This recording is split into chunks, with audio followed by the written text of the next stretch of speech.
This is The Mindful Trainer, the podcast that takes you beneath the reps and routines and into the raw, unfiltered stories of athletes, trainers, guides, and coaches who've battled through injury, burnout, and life's curveballs to come back stronger.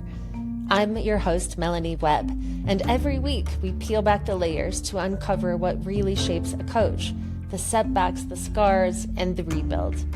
Because behind every strong body is a story of resilience. This is where vulnerability meets strength, where training gets personal, and where we stop pretending that we have it all figured out.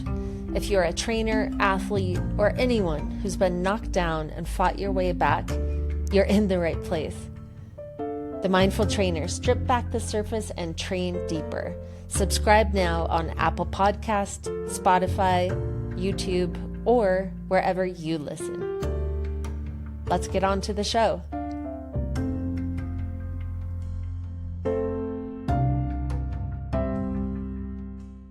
Welcome to The Mindful Trainer, the podcast that takes you inside the minds of athletes, coaches, guides, and trainers who have overcome challenges to reach their goals. I'm your host, Melanie Webb, and I'm joined today by Rafal Tokicz, founder of Last Set Fitness in Northern Virginia. Raf is a performance coach and a certified personal trainer with certifications from the National Academy of Sports Medicine and USA Weightlifting, who specializes in precision nutrition, speed, agility, mobility, and strength conditioning. Raf is a proud husband and father to two awesome kids, and he's been a trusted colleague for nearly 20 years. Rafal, welcome to the show. Thank you. Thank you for having me, Melanie. My pleasure. You're in the first season. Thank you. Well, I also want to say I'm commending you on starting a new venture in your life here. And also thank you for including all of us and giving us voices, your former colleagues and your friends. So that means a lot. Thank you. Well, thank you so much. Yeah, it's that learning curve of taking on something new. I've felt drawn to this modality for a little while, and I miss all of you. I left Washington, D.C. to come back out west quite a long time ago, but I still consider all of you like dear friends and colleagues. It means a lot to me to have you guys on. I want you to play in my sandbox at whatever stage we're in, you know. Raf, you've had such an amazing career that I want to include a few more highlights. You have over 20 years of experience training numerous athletes and general population clients of all ages. You love the performance-based training style because it encompasses all the physical traits that people need. Your story and your career trajectory strike me as someone who's always known what you wanted to do. I could be wrong about that, but it doesn't look that way on paper. You were born in Poland and you moved to Racine, Wisconsin when you were 8 years old. Your degrees include a Bachelor of Arts from UW Oshkosh and a Master's of Science in Exercise Science and Health Promotion with a rehab emphasis from UCal Penn. You played numerous sports growing up and continue to do so in your 40s, which I want to go a little deeper into later. And you were named the 2008 Trainer of the Year at the prestigious Sports Club LA in Washington, D.C., which is where I met you and where we worked together. So there's so much there. There's so much for us to talk about, and we'll get to all of that. But first, I want to start on a light note. I really enjoy watching your Instagram reels and your workouts, and you do an awesome job putting music to everything. And I'd love to talk to people about what's on their playlist and what you're working out to yourself. I listen to all kinds of music. I got into like Nefx last year, and I don't know if you heard of them. This white guy, kind of hip hop guy, Neffex, but I think I found him through a reel on Instagram originally and just kind of spoke to me. It's very like motivational, inspirational music. Since I left, Equinox, left the commercial gym, that was kind of very speaking to me a lot, his words in those songs. And so he's kind of like the latest I've been listening to a lot, but I listen to it all, to the good old Bob Marley and reggae, to hip hop, even some EDM coming from Poland and the whole European sort of EDM kind of thing there. Still in your blood. Get into some country. Yeah. And I'm one of those guys that can listen to like even like slow music while I work out. Some people cannot do that, but you give me like some James Taylor or something like that. Like I can jam out to all that kind of stuff, some oldies even. And yeah, it doesn't bother me. I like all kinds of music. Right. Music is such a uniting platform.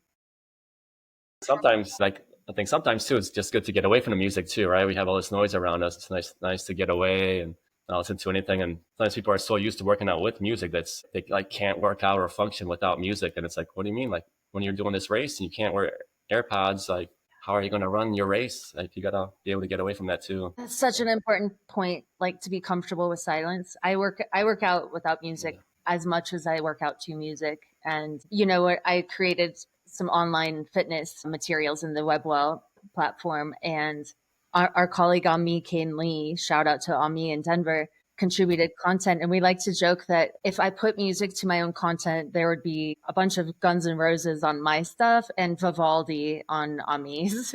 She's a Yeah. Pilates former ballerina. And plus I'd have to buy license for all of that, right? So that's silent. There's no music on any of my content. And that disarms some people. And they're like, whoa, I don't know how to work out with that without the music. And I'm like, well, stream your own music in the background because you're probably not going to like what I'm listening to. But yeah, Yeah. I'm glad you brought up some of those great points. I want to go back to what it takes to become the trainer of the year at a place like the Sports Club LA. And you mentioned the fact that it became Equinox. It's still Equinox now. But you Yeah. were between both of them, what, 20 years at the Sports Club LA and Equinox, these really ultra Yeah. luxurious premier membership sport clubs. Just for our audience, what does it take to be trainer of the year? Well, those are, uh, got that a lot because of the metrics, right? A lot of how many sessions we trained and how much money we brought in. So that's kind of really what it's based on. But obviously, you don't get that far by not having a lot of retention, but having a lot of clients that keep coming back to you day in and day out.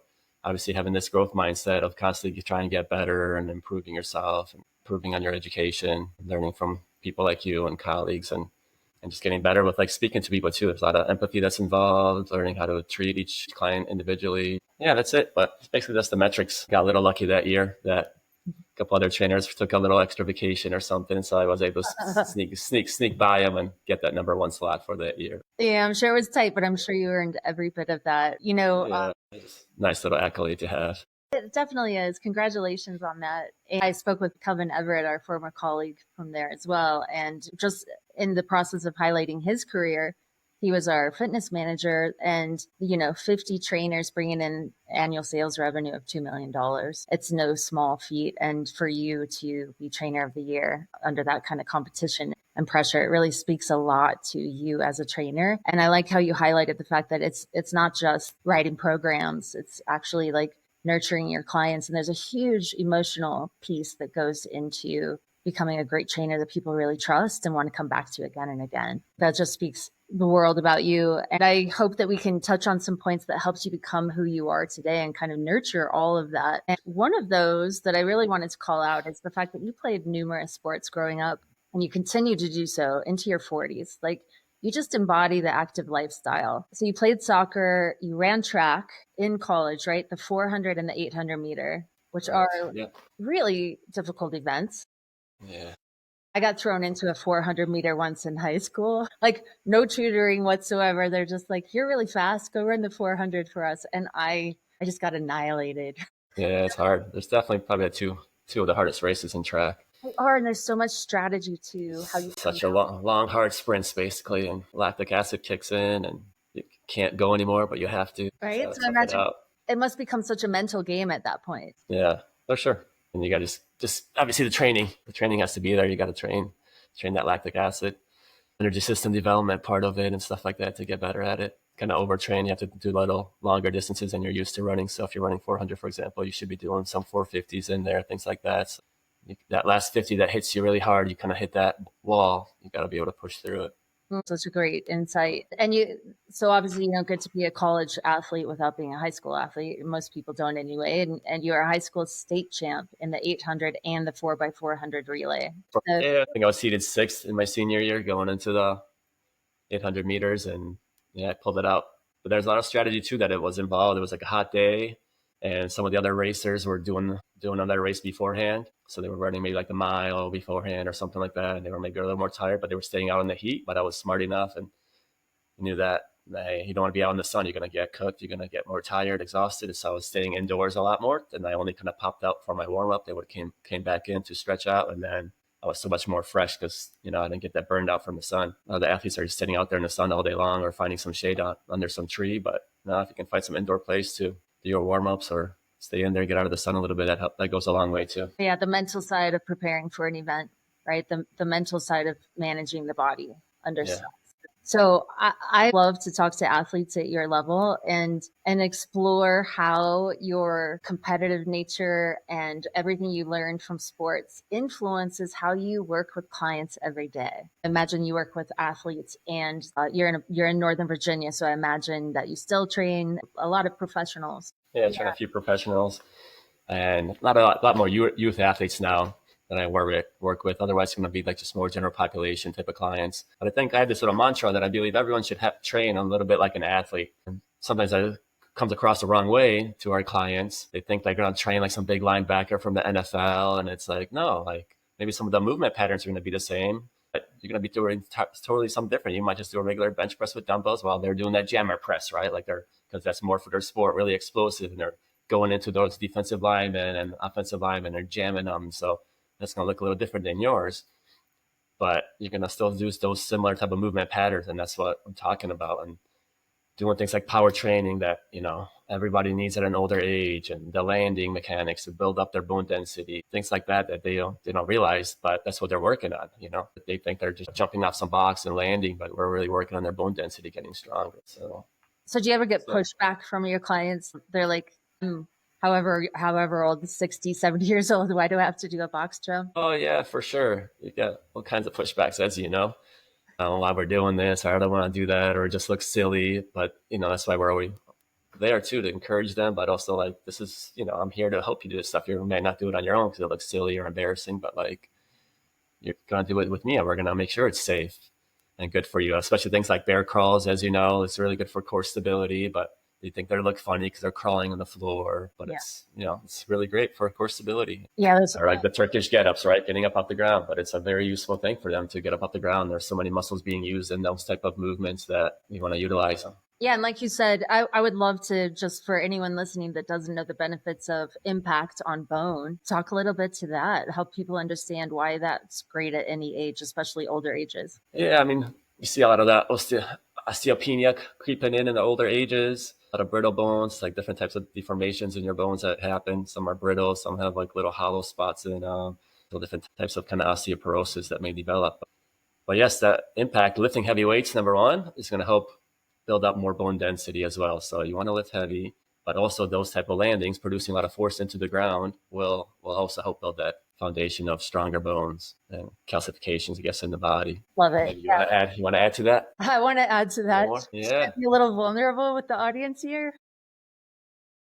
For sure. I'm out of my comfort zone here for sure. Raf knows something about me because I DM'd him recently on a post he made that I actually was diagnosed with some osteopenia and osteoporosis 2 years ago. I wasn't even 50 years old yet. And I will be honest with you, I was shocked. I think I cried for like 2 weeks, and I just was like, oh, this wasn't supposed to be me, right? Like, I was a volleyball player growing up and played competitively for years. So that impact that we talked about, the jumping, the impact on my bones, I thought always should have at least helped me avoid that. And then lifting weights since I was 14, I've never stopped, right? So I thought for sure that was something I could avoid as a fair skinned, small framed woman with a family history of osteoporosis. And come to find out, and there's some really great research coming out about this particularly with women's sports and those formative years, like teenage years into the 20s, early 30s. It's probably safe to call me an adrenaline junkie. And I was just always going, going, going, going. I didn't have a reset button. I didn't really know that much about recovery at the time.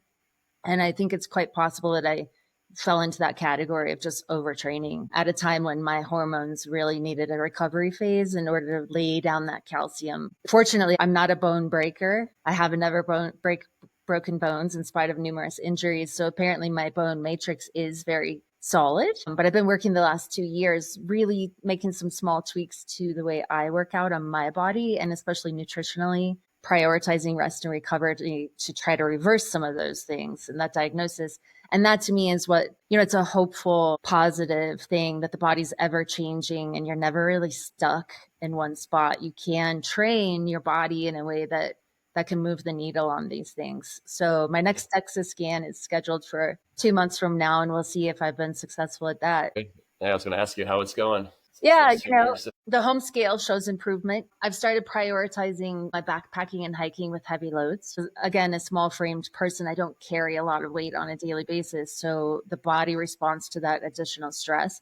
So I'll wear a 10-pound weight vest around the gym occasionally when I'm training several hours throughout the day. And then the backpacking, it was really interesting after I did a week-long Grand Canyon trip last year. Actually, it was like 4 days. Within that 1 week time span of carrying a heavy load, the home scale showed that my bone density had improved. That's So great. that's pretty quick. Yeah, that's a great point that you brought up there too. Like you don't have to do too many crazy things. You add something simple like your backpack, something heavy or like a little weighted vest, and that can go a long way at improving your bone density and putting a little extra stress on the body. Yeah, I love these little hacks. I call them wellness hacks. Like, what are Yeah, the things I can embed into my day every day that add up to make a big difference? that's your new venture, biohacking. Biohacking, there you go. There you It's really go. fascinating. Do more tips. Yeah.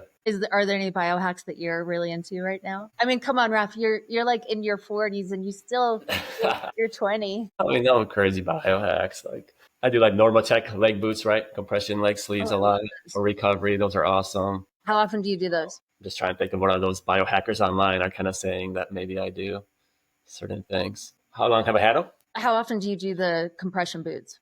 Kind of depends, like when I need it, but it's so easy, it's so convenient to use them. Like you can work on your laptop, you can watch TV while you're have them on. So I do it quite often, maybe 2, 3 times a week, I'd say. And then sometimes specifically, like, oh, I know I had a hard workout, or I'm a little stiff here in my hips, I'll use it, or my calves, or like recently, for example, I went out running and my calf was getting tightened up, so I was like, oh, I need to use it. So for So anyone listening who doesn't know what compression does for the body, do you want to inform them?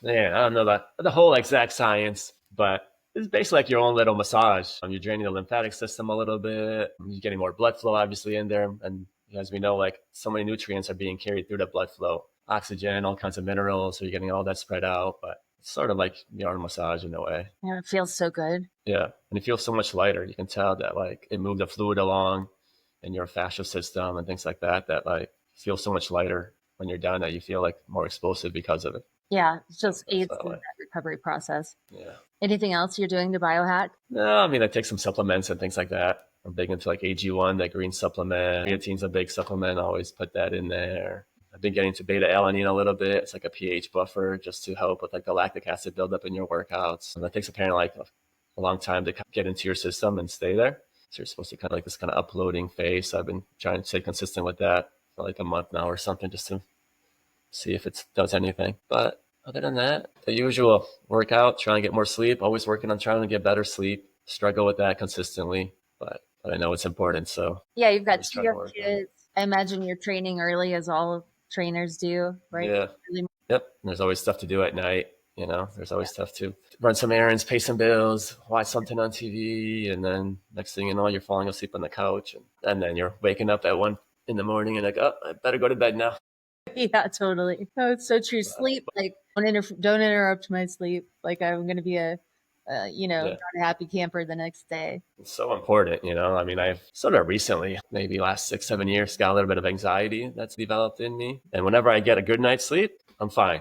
I don't really have any of these issues, but occasionally like this anxiety creeps up on me if I'm like in like a claustrophobic situation or something.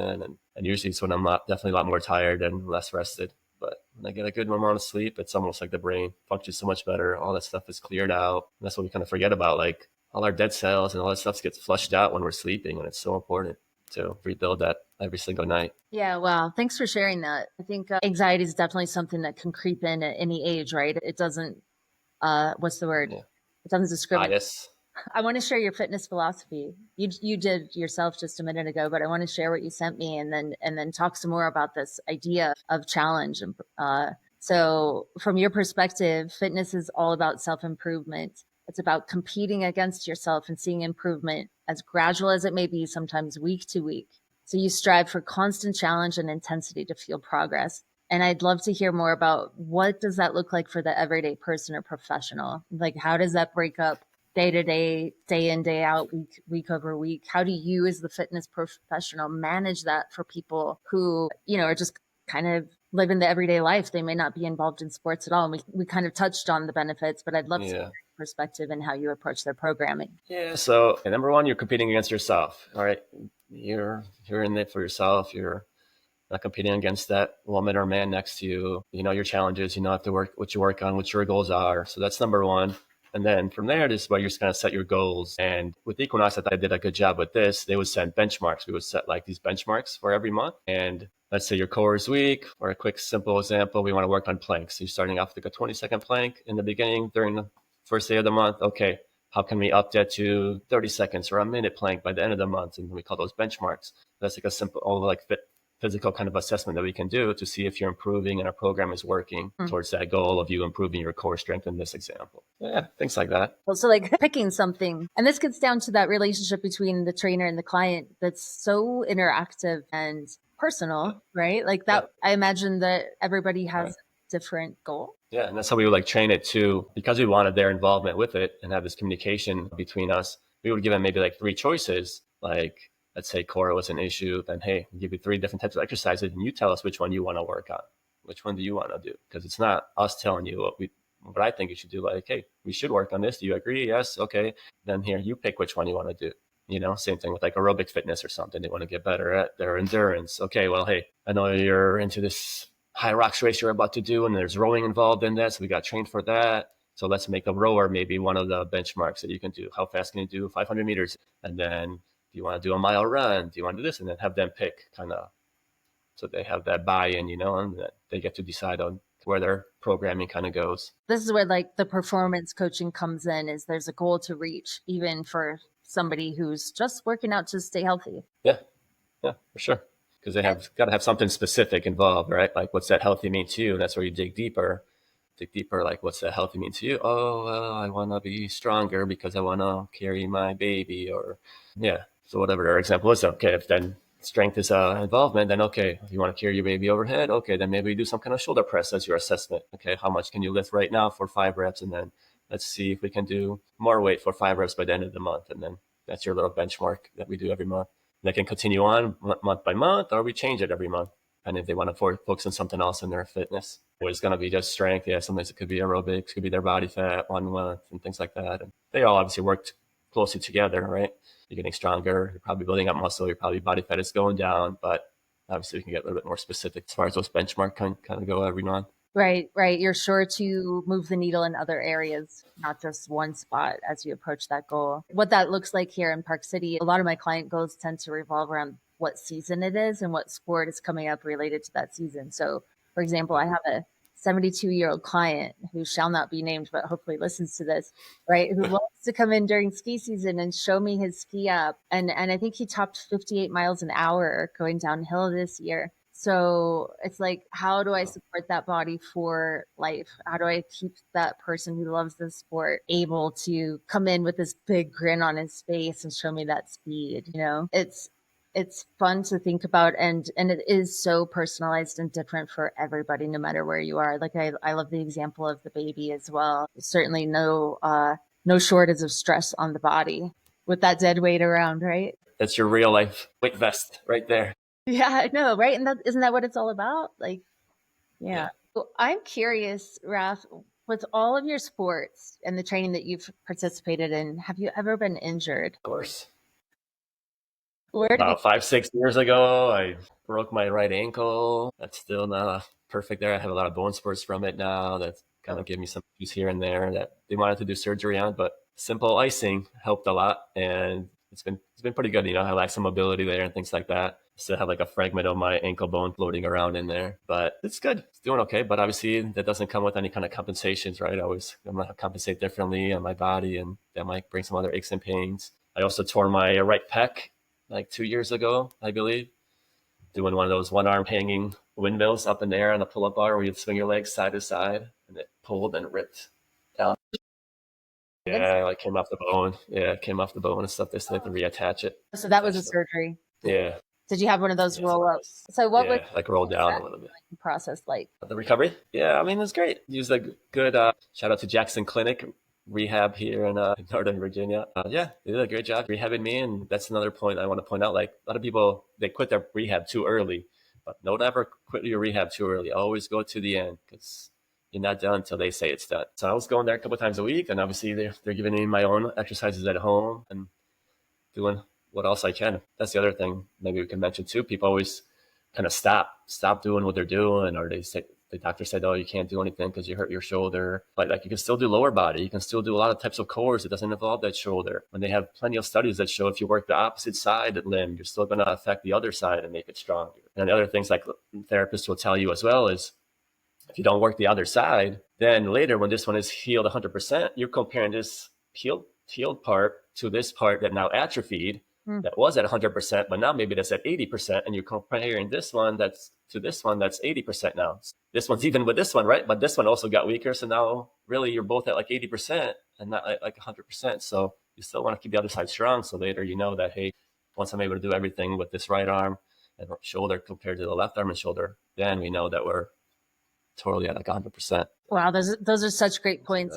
I'm sure both of us have seen this in our careers where somebody breaks a thumb and then doesn't show up to their workouts anymore, you know, and I'm like, I have 3 other limbs and a core that we could work with. More things you can do. Yeah. There's so much you can do. That's where we come in, right? We can modify so many things. It's like, and that's what we're here for. Yeah, that's exactly what we're here for, is to work around those things and keep you safe in spite of injury. And like you mentioned, that movement of fluids through the body and the benefits that it has, it doesn't matter if you have a limb out of commission, right? Like better brain function, bone building, muscle strength, all of that adds up to a better quality of life down the road. That's for sure. Movement is medicine, right? So like you said, you got to move. Like, you want to keep that brain functioning. You slip down to that deep depression and stuff because you're not doing anything. But man, just going outside and walking and getting some workouts in could go a long way with keeping you out of that depression. So much. I notice now, are you doing some training outside? Let's back up a little bit. You're independent now. You're running your own business. What does that feel? How's that transition been? Feels freeing, definitely. Yeah. Definitely happy that I took that step. You are? Yeah. Little scheduling conflicts, right? Trying to figure all that out and driving around, but I'm doing a nice hybrid kind of situation now where I'm doing some virtual training along with home visits at people's condos and their office gyms and things like that, people's garages. So I have like 3 different youth groups that I'm training right now, and then the rest are just individual clients at their locations, and I rent out one little space too for the time being. Yeah, this one little gym, and then eventually maybe I'll do another one closer to my house. But for now, I'm happy where I'm at. But yeah, definitely more freeing, as you know, with the commercial gym life. It's a different kind of culture there. You have to get your clients covered. If you're sick or go on vacation, you gotta give a 30-day notice to go on vacation. They're on you always about money and everything. Yeah, the culture was just lacking where I was at before, and the respect there. And as you know, the pay can always be better. They take their high splits and don't give us as much, and I had enough. But I think all trainers should also focus on having like a little side hustle somewhere else too, in case something like that happens where you want to leave or COVID hits again, pandemic like that, right? Yeah, you got to put your cards somewhere else too, where you can continue making money and be okay. Yeah, let's talk about that. How did you get through COVID? What did you do? Luckily, Equinox paid us initially, which was very nice and kind of quite shocking. But yeah, very happy, very thankful for that. And then they kind of downed it after a few weeks, and then eventually they had to stop it. They couldn't keep paying us. Yeah, I just started just marketing online a little bit, and through referrals, I picked up a few more like virtual clients. And I started doing virtual training for the most part, since that's the only thing we could really do initially. And it was sort of like a blessing in disguise, because now I ended up with a few new clients that I didn't have before. So when we went back into the commercial gym space, I was already making a good amount of money on the outside too. Some of these new clients that I was okay to leave eventually later on, because I was already doing maybe 60 to 70% outside the gym there on my own. So, that's really cool. Business learning, right? Like you built something up outside out of something hard that came your way. COVID really was a game changer for everybody in the fitness industry. I think our industry was one of the ones that got hit the hardest. Gyms being forced to close down, the opportunity to work remotely with people and create these hybrid businesses that are molded to our desires now as small business owners. So it's cool to hear that you're enjoying it, that the transition has been fun. And you improve your skills a lot too. You're not that in person, so you can't touch them physically and move them into the right position, but you verbally have to really speak and work on your cueing. So that's something I definitely improved upon, I feel like. So it's nice. Yeah, there's so many facets to it, right? And learning which clients respond well to the verbal cue and which one might need literally an example of every movement you're about to do. For sure. I'm thinking of a guy right now, where Yeah. I tell them something, even though we've done it a bunch of times, right? What's that again? What's that? I really have to show you the bridge again? Okay, let's do the bridge. No, that But yeah. every day or like at least twice a week with the warm up. Yeah, exactly. The one you lay down, you lift your butt up and down. Like, come on, the bridge, man, let's go. What's funny is when you have somebody like, to joke around this with my clients sometimes, you demonstrate an exercise like in one spot, and you're just doing like a basic row or something with dumbbells, right? Right here. We'll keep the visual doing some rows here like this, and then you're standing there and they're like waiting for them to do it over here. And then they're like walking over here right in the same exact spot that you're in. Like they have to do it right here. Like they can't do it right here next to you. Like they have to be exactly doing the same exact thing you just showed them right in this exact spot. I just find it hilarious. I'm like, what are you doing? They're like knocking me over almost like you can do it right there. Like, It's so true.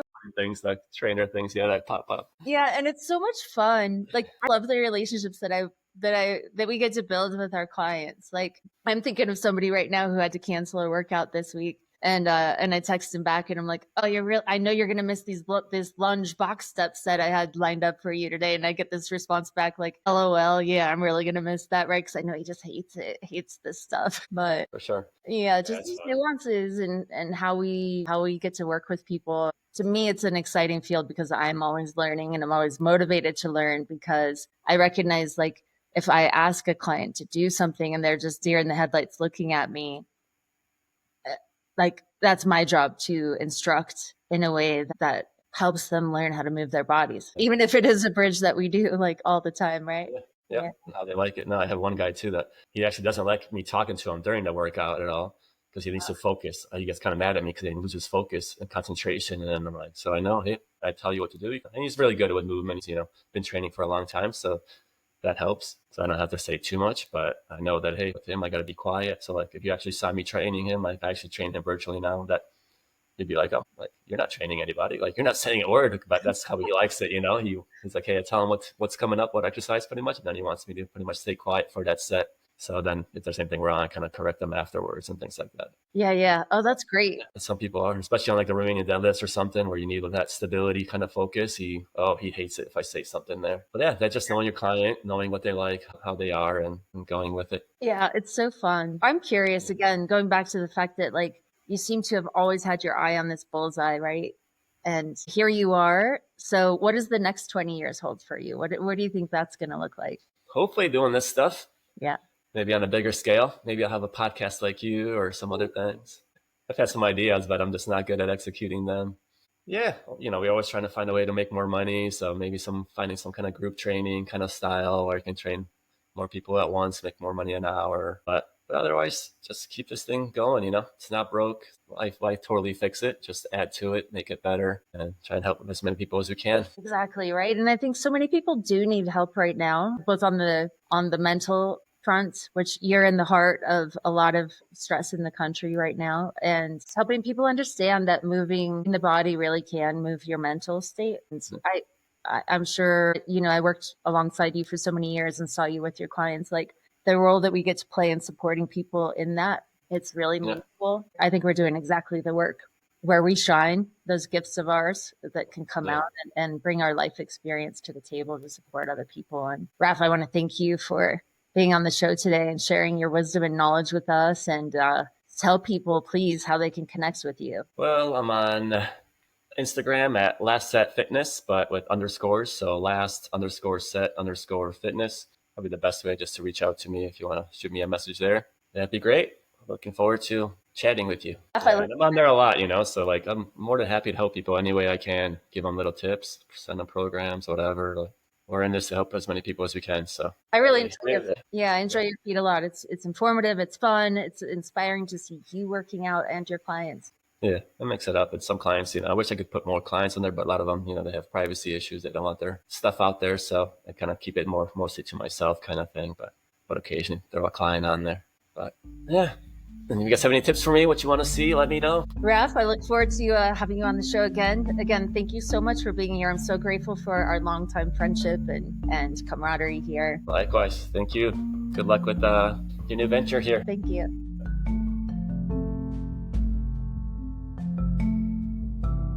This episode of The Mindful Trainer is brought to you by Hammer Nutrition, fueling athletes with clean, effective sports nutrition since 1987. Whether you're training for your next big adventure, recovering from an injury, or just trying to feel your best day to day, Hammer has your back with science-backed products that support sustained energy, mental focus, and optimal recovery without the sugar crashes or artificial junk. Personally, I rely on Hammer's endurance fuels and recovery tools to power through long hikes, big rides, and everything in between, especially on adventures like my recent trek below the rim in the Grand Canyon. Visit hammernutrition.com/Melanie9160 to take 15% off your first order.